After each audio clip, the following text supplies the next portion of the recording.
ឆ្នាំមុនប្រឹងប្រែងធ្វើការហើយឆ្នាំនេះណាខ្ញុំរកប្រពន្ធឆ្នាំមុនប្រឹងប្រែងធ្វើការហើយឆ្នាំនេះណានៅខ្ញុំរកប្រពន្ធឆ្នាំនេះប្លែកពីឆ្នាំមុនខ្ញុំរកប្រពន្ធយកឲ្យម្ដាយខ្ញុំតើម្ដាយក្មេងខ្ញុំនៅឯណាតើគាត់អ្នកក្រងឬក៏អ្នកចំការតើម្ដាយក្មេងខ្ញុំនៅឯណាតើគាត់អ្នកក្រងឬក៏អ្នកចំការចង់អញ្ជើញម្ដាយក្មេងម្ដាយខ្ញុំមករំកន្ទ្រឹមឆ្នាំថ្មីអូ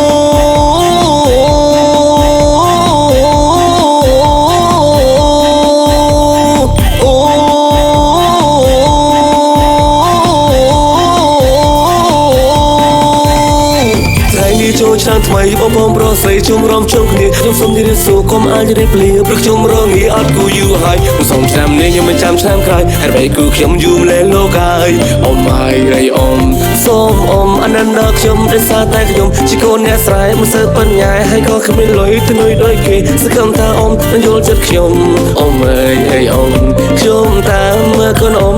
យូរហើយលងស្រឡាញ់កូនអ៊ំយូរហើយខ្ញុំសួរនាងឲ្យឆ្លើយទៅសម្រេចលើអ៊ំ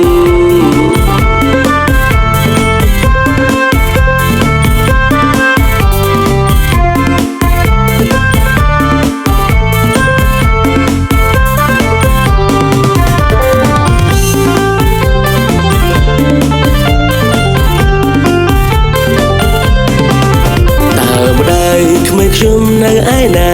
តើគាត់អ្នកក្រងឬក៏អ្នកចំការតើម្ដាយក្មេងខ្ញុំនៅឯណាតើគាត់អ្នកក្រងឬក៏អ្នកចំការចង់អញ្ជើញម្ដាយក្មេងម្ដាយខ្ញុំមករំកន្ទ្រឹមឆ្នាំថ្មីអូ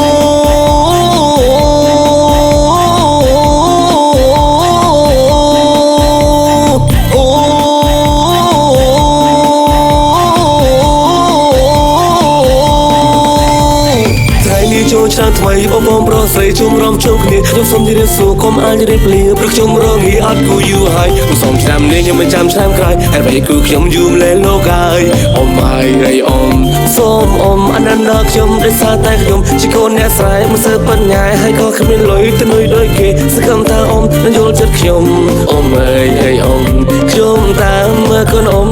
យូរហើយលងស្រឡាញ់កូនអ៊ំយូរហើយខ្ញុំសួរនាងឲ្យឆ្លើយទៅសម្រេចលើអ៊ំ